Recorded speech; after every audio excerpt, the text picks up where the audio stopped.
Hello. In the second video on Gestalt psychology, I want to briefly outline the development of the Gestaltist movement in Germany and the United States.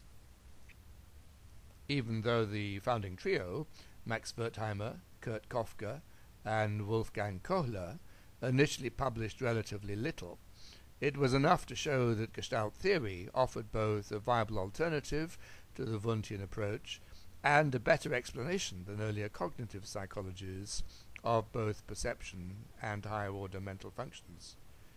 Despite their youth and the trauma of World War I, from 1914 to 1918, which massively disrupted all intellectual life in Germany, their ideas gained sufficient support for their new mentalism to establish its academic legitimacy in the immediate post-war years, so breaching the Wundtian defenses.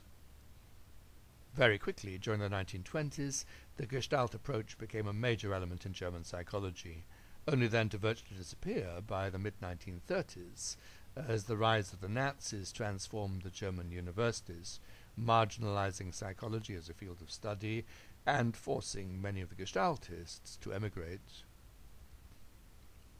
This rapid decline was primarily due to the Nazis' racial policies. Several of the most prominent Gestaltists were Jewish, at least according to the Nazi racial classification system, and Jews were strictly excluded from university teaching.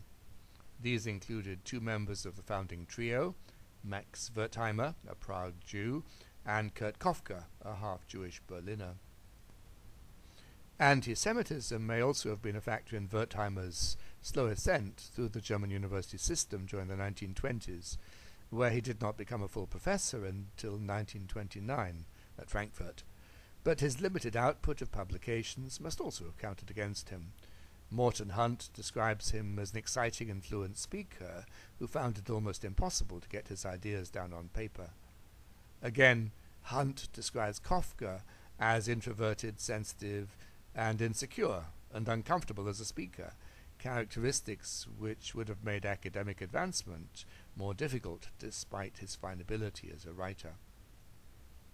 Whatever the reasons, it was Wolfgang Kohler, the non-Jewish member of the trio, who made the greatest advances within the German academic system.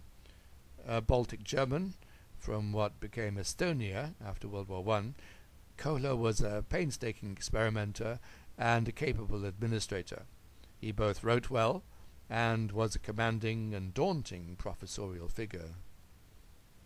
Effectively marooned on the Canary Islands during World War I, a story I will relate in the video on the Gestaltist understanding of thinking, Kohler quickly achieved major status on his return to Germany after war's end, being appointed head of the Psychological Institute at the University of Berlin in 1922. He was then only 34 years old. This was the premier post in German psychology, and under Kohler's direction, it became a major center for studies in Gestalt psychology. Before the Nazi regime was installed in power in 1933, however, the Gestalt perspective quickly became a major element in German psychology, offering an alternative to the narrowness of the Wundtian approach. The Gestaltists directly engaged and offered an effective critique of the Wundtian paradigm. Meanwhile, Gestaltist psychology was beginning to establish a second home in the United States.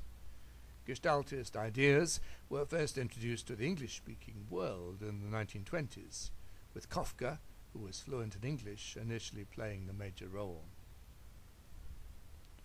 Indeed, it was an article by Koffka in 1922, solicited by the American Psychological Bulletin, which first served to introduce the Gestalt perspective to American psychologists. The article generated much interest, and in subsequent years both Koffka and Kohler were invited to speak in various universities in the United States. Koffka's initial article was followed by his first English-language book, The Growth of the Mind, an Introduction to Child Psychology, which was published in 1924. This provided a review of existing knowledge about mental development from a Gestaltist viewpoint.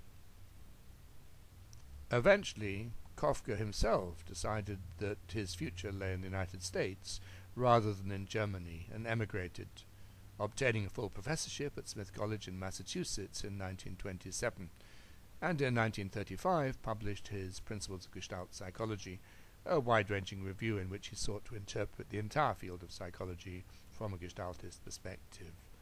He died in 1941 at the early age of 55. Wertheimer followed Kafka to the United States in 1933 as a direct response to the Nazis' rise to power in Germany and the strident anti-Semitism which they propagated. Not fluent in English, he had a far more difficult time adapting to his new environment than Kafka had. Nevertheless, he secured a position at the New School for Social Research in New York City, becoming a faculty member of the University in Exile, which had been established by well-wishers for refugees from the Nazi regime. Although exhausted by the circumstances of his life, he felt challenged to apply Gestaltist thinking to wider social and intellectual issues, including thinking, logic, and ethics. He died in 1943 in his early 60s. Finally, in 1935, Kohler, the third member of the trio, moved to the United States.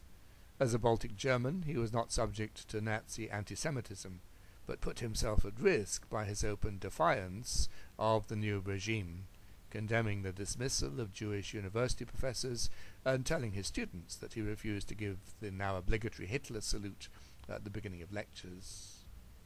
Of the three, Kohler experienced the greatest success in America, becoming a professor of psychology at the prestigious Swarthmore College in Pennsylvania, establishing it as a major center for psychological research and scholarship, and helping to train many graduates who went on to achieve eminence.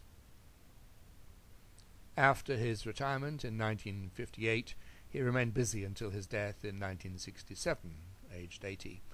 In 1959, he was elected as president of the American Psychological Association, a mark of the distinction he was now accorded by psychologists in the United States. He also made repeated visits to support the Free University of Berlin, established shortly after World War II as a contribution to the re-establishment of academic life in his native country. He also published a number of influential works.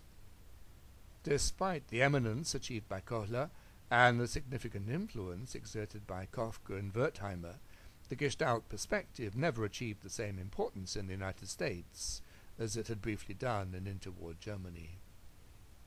The trio were all strong opponents of the behaviorist paradigm then prevalent in the United States, but to many American psychologists their attacks on behaviorism seemed too philosophical, too rooted in German intellectual debates to gain sufficient traction. Accordingly, whilst Gestaltist ideas were gradually incorporated into American psychology, with an obvious presence in the chapters on perception and thinking and contemporary American psychology textbooks, only a few American psychologists ever identified themselves as Gestaltists. For the Americans, Gestaltism came to be seen as an interesting source of particular ideas, but as too tied to discredited unscientific nativism to become a prevailing paradigm.